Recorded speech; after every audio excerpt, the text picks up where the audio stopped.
Assalamualaikum warahmatullahi wabarakatuh. Selamat datang di channel Idam Edu. Kali ini kita akan membahas untuk pembelajaran 2 dan 3 untuk tema 1 subtema 2. Sebelum melaksanakan kegiatan pembelajaran melalui video ini, anak-anak sudahkah melakukan kegiatan ini? Yang pertama, mandi sampai bersih. Yang kedua, memakai pakaian yang rapi. 3, sarapan ataukah ada yang berpuasa hari ini? Kemudian berdoa sebelum belajar dan menyanyikan lagu dari Sabang sampai Merauke. Semoga dengan kegiatan ini menambah literasi kita berkaitan dengan pembelajaran kali ini.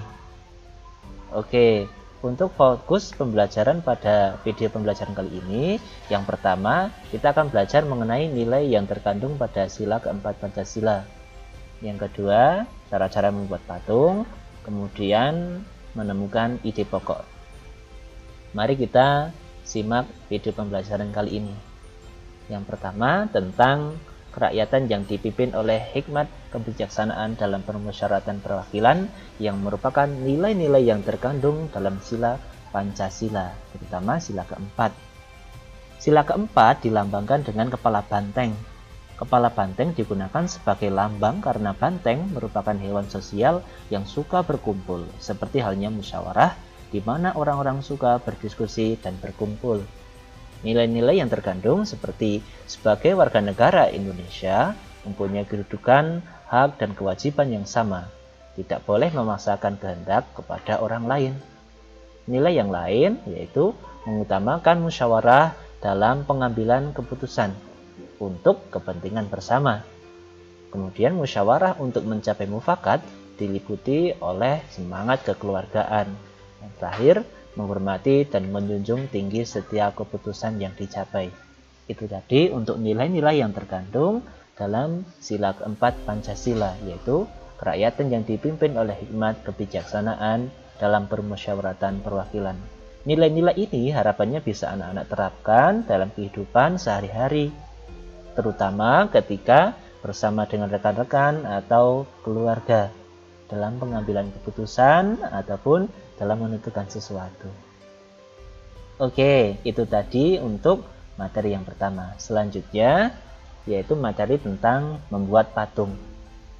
Kali ini ada foto dari teman kita yang sudah pernah membuat patung dari tanah liat ini, namanya Mas Dika membuat Tugu Monas. Ini ada Mas Syahrul membuat kapal.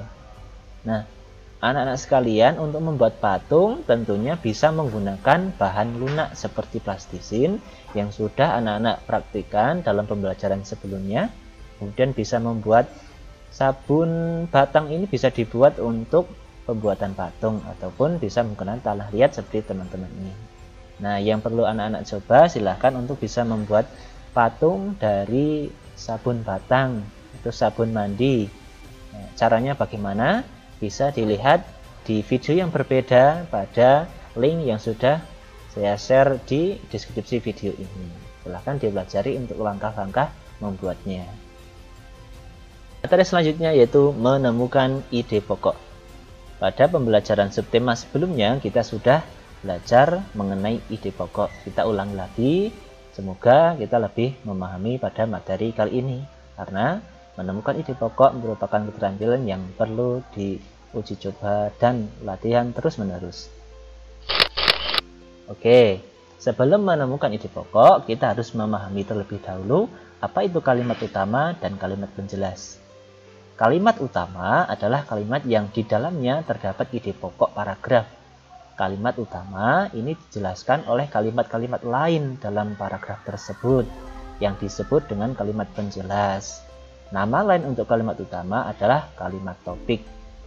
Sedangkan kalimat penjelas yaitu kalimat yang menjelaskan kalimat utama pada satu paragraf. Nah, kita sudah menarik kesimpulan bahwa ide pokok letaknya pasti di kalimat utama. Kemudian kita masuk pada ide pokok. Ide pokok adalah ide atau gagasan yang menjadi pokok pengembangan paragraf.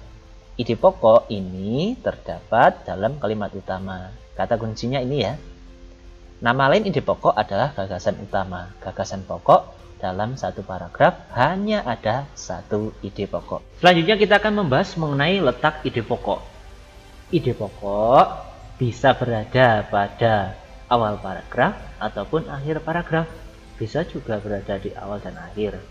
Nah, untuk kali ini kita akan membahas untuk yang berada di awal dan berada di akhir. Yang pertama berkaitan dengan paragraf deduktif. Paragraf ini atau kalimat utama terletak di awal paragraf. Gagasan pokok atau kalimat utama dinyatakan lebih dahulu, baru diikuti oleh kalimat penjelas.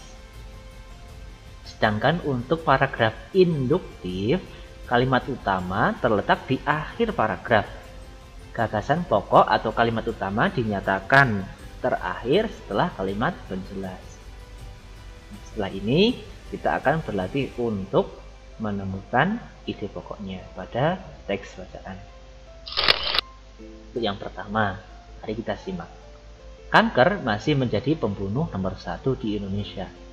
Hal ini dipengaruhi oleh gaya hidup yang tidak baik, pola makan yang tidak teratur, merokok, dan lain-lain.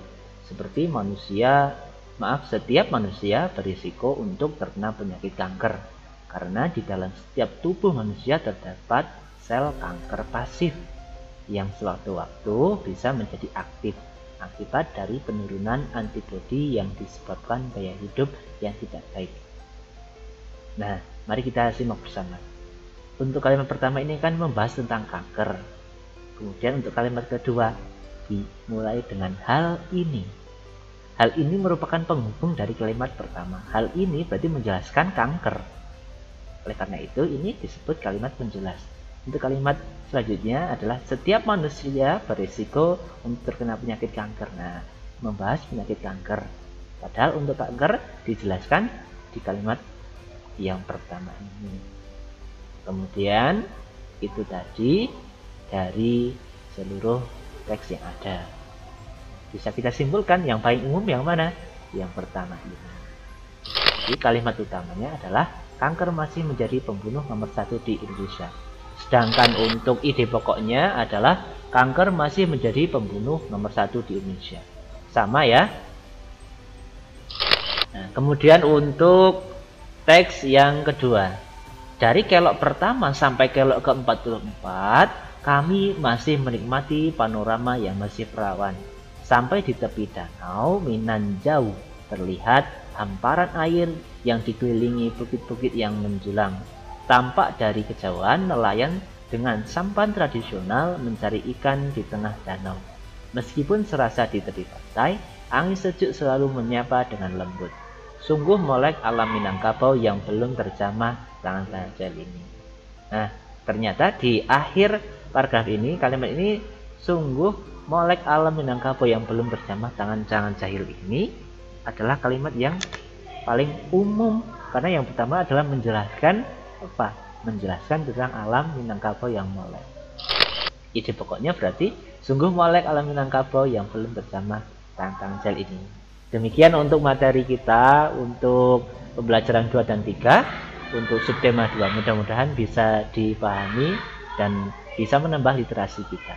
Terima kasih. Wassalamualaikum warahmatullahi wabarakatuh.